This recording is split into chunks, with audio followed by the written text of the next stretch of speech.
የመጀመሪያውን ሳይት ካዛንቺስ ሴቶች አደባባይ ላይ ጥንቅቅ አድርጎ ያስረክበውና ሁለተኛውን ደግሞ እንግሊዝ ኤምባሲ አካባቢ በፍጥነት ገንብቶና ሽጦ ያጠናቀቀው ሰመር ሪል ስቴት ሶስተኛውን ሳይት በሳር ቤት ቡልጋሪያ የአፍሪካ ህብረት መቀመጫ አቅራቢያ የንግድ ሱቆችንና አፓርትመንት ቤቶችን በተለያዩ የካሬ አማራጮች ይዞላችሁ ቀርቧል። ለሱቅ ከ25 እስከ 75 ካሬ ሜትር እንዲሁም የመኖሪያ አፓርትመንት ከ78 እስከ 184 ካሬ ሜትር በ8% ቅድመ ክፍያ ለተወሰኑ ቤቶች በወጣ የዋጋ ቅናሽ እየገነባ ይገኛል። ለበለጠ መረጃና ለሳይት ጉብኝት በ0970 21 44 44 ወይም በ0926 77 711 ይደውሉ። ሰመር ሪል ስቴት።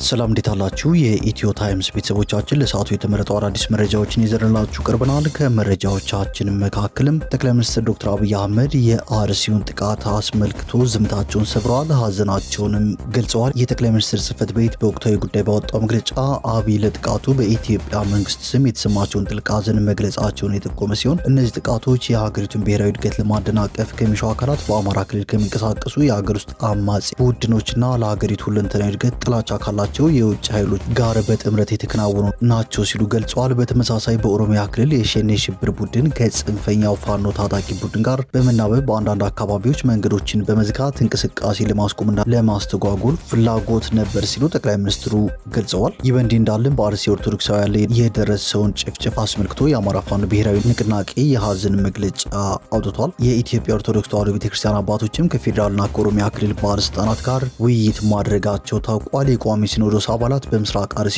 ሀገረ ስብከት የደረሰውን ጥቃት ተከትሎ በዛሬው ዕለት ባካሄደው መደበኛ ስብሰባው በችግሩ ምክንያት ለተፈናቀሉ ወገኖች ድጋፍ እንዲደረግ በብፁዓን አባቶች የሚመራ የቤተ ክርስቲያን ልዑካን ቡድን ችግሩ ወደ ተፈጠረበት ቦታ በመሄድ ተጎጂዎችን እንዲጎበኝ፣ እንዲያጽናናና አስፈላጊውን ጊዜያዊ ድጋፍ እንዲያደርጉ ውሳኔ አሳልፏል። በጉዳቱም 53 ሰዎች ህይወታቸው እንዳለፈና 190 ሰዎች ደግሞ ያሉበት ቦታ እንደማይታወቅ ተገልጿል።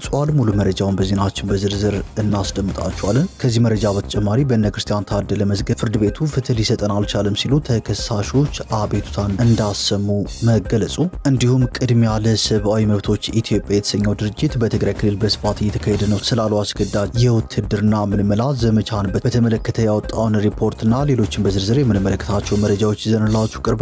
ዝርዝር መረጃዎቻችንን ለማድመጥ ቻናላችንን ሰብስክራይብ በማድረግ የደውል ምልክቷን በመጫንና መረጃውም ለብዙዎች እንዲዳረስ ላይክ በማድረግ እስከ መጨረሻው አብራችሁን ቆዩ።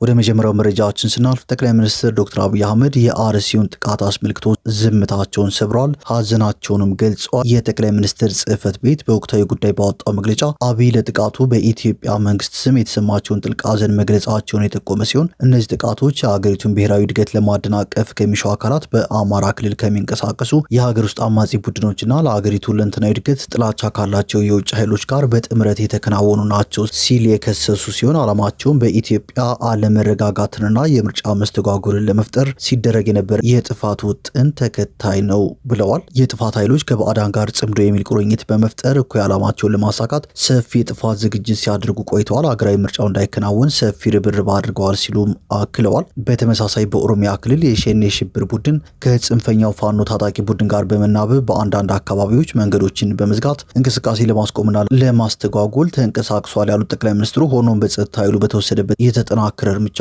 ፍላጎቱን ማሳካት አልቻለም ሲሉ ገልጸዋል። ቡድኑ በጸጥታ ኃይሉ የተወሰደበትን እርምጃ መቋቋም ባለመቻሉና ፍላጎቱን ማሳካት ባለመቻሉ ስስ ኢላማዎች ላይ ያተኮረ እርምጃ በመውሰድ የሃይማኖትና የብሔር ግጭት ለመቀስቀስ በማለም በአርሲ ዞን አሰኮና አካባቢው ጥቃት በመፈጸም ሁሉን አይነት የጥፋት ርብርብ ያደረገ ቢሆንም ሁኔታውን በመቆጣጠር የጸጥታ ኃይሉ በእነዚህ ኃይሎች ላይ የተቀናጀ እርምጃ እየወሰደ ይገኛልም ብለዋል። አብይ ለዚህ ጥቃት መፍትሄ ለመስጠት ምን እየተሰራ ነው ለሚለው ጥያቄ መንግስት መሰል ስጋቶችን በንቃት በመከታተል ላይ ነው። በምርጫ ወቅትም በብዙ የሀገሪቱ አካባቢዎች የተቀነባበሩ ተመሳሳይ እቅዶችን በስኬት ማክሸፍ ችሏል። በንጹሃን ዜጎች ላይ የሚፈጸሙ ጥቃቶችን ፍርሃትና ክፍፍልን ከሚያጎሉ የሚዲያ ዘመቻዎች ጋር በማስተሳሰር የተቀነባበረው ይህ እኩይ ተግባር በመንግስት የደህንነት መዋቅርና ኦፕሬሽኖች አማካኝነት በከፍተኛ ሁኔታ እንዲስተጓጎል ተደርጓል ሲሉ መልሰዋል። አክለውም ብሔራዊና ሃይማኖታዊ ክፍፍል ለመዝራት የኃይል ጥቃትንና ውድመትን እንደ መሳሪያ የሚጠቀሙ አካላት በሁሉም ኢትዮጵያውያን ዘንድ በግልጽ ሊወገዙ ይገባል።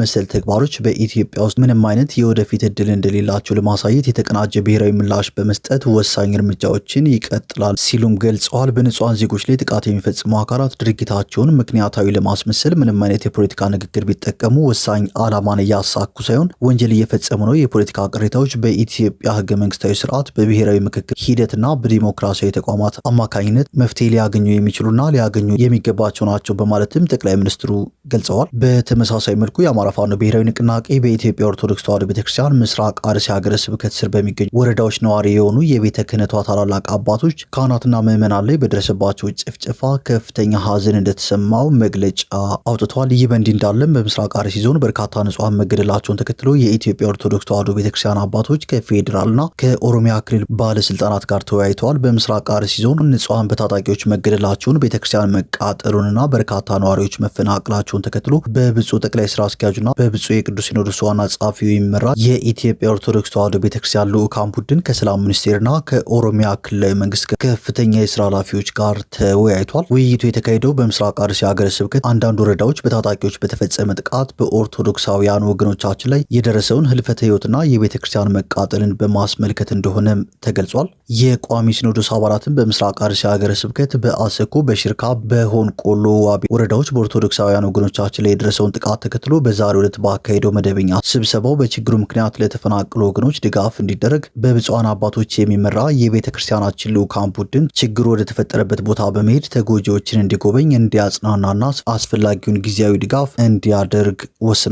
ቋሚ ሲኖዶስ በጠቅላይ ቤተ ክህነት በኩል በሚቋቋም ኮሚቴ አስተባባሪነትን በተፈጠረው ችግር ምክንያት የመቃጠል አደጋ የደረሰበት ጥንታዊው የጠላታ ቅዱስ ገብርኤል ቤተክርስቲያን እንዲሰራ፣ ከቀያቸው የተፈናቀሉ ወገኖች በቋሚነት ወደ መኖሪያቸው እንዲመለሱ፣ በአገረ ስብከቱ ዳግመኛ መሰል ችግሮች እንዳይፈጠሩ ጥናት አካሂዶ ከመፍትሄ ሀሳብ ጭምር የሚያቀርብ አብይ ኮሚቴ ተሰይሞ በአስቸኳይ ወደ ስራ እንዲገባ ብፁዕ አቡነ ሳዊሮስ፣ ብፁዕ አቡነ ዲዮስቆሮስ፣ ብፁዕ አቡነ ጎርጎሪዮስ፣ ብፁዕ አቡነ ቀሌምንጦስ፣ ብፁዕ አቡነ ማርቆስ፣ ብፁዕ አቡነ ሕርያቆስ፣ ብፁዕ አቡነ ፊልጶስና ብፁዕ አቡነ ገብርኤል ተሰይመዋል። ይህ በእንዲህ እንዳለም በአርሲ አሰኮ ወረዳ ከሰሞኑ በደረሰው ጥቃት ዙሪያ መሰረት ሚዲያ ከመንግስት ምንጮችና ከአካባቢው ነዋሪዎች አሰባሰብ ባለው መረጃ መሰረት 53 ሰዎች ህይወታቸው እንዳለፈ የተረጋገጠ፣ 190 ሰዎች ያሉበት ቦታ ያልታወቀ፣ 47 የቆሰሉ ሰዎች፣ 6 የታገቱና ገንዘብ የተጠየቀባቸው ሰዎች እንዲሁም 308 የተቃጠለ ቤት፣ 2 የተቃጠለ ቤተክርስቲያን፣ 789 ተፈናቅለው ሬቻ ሚካኤል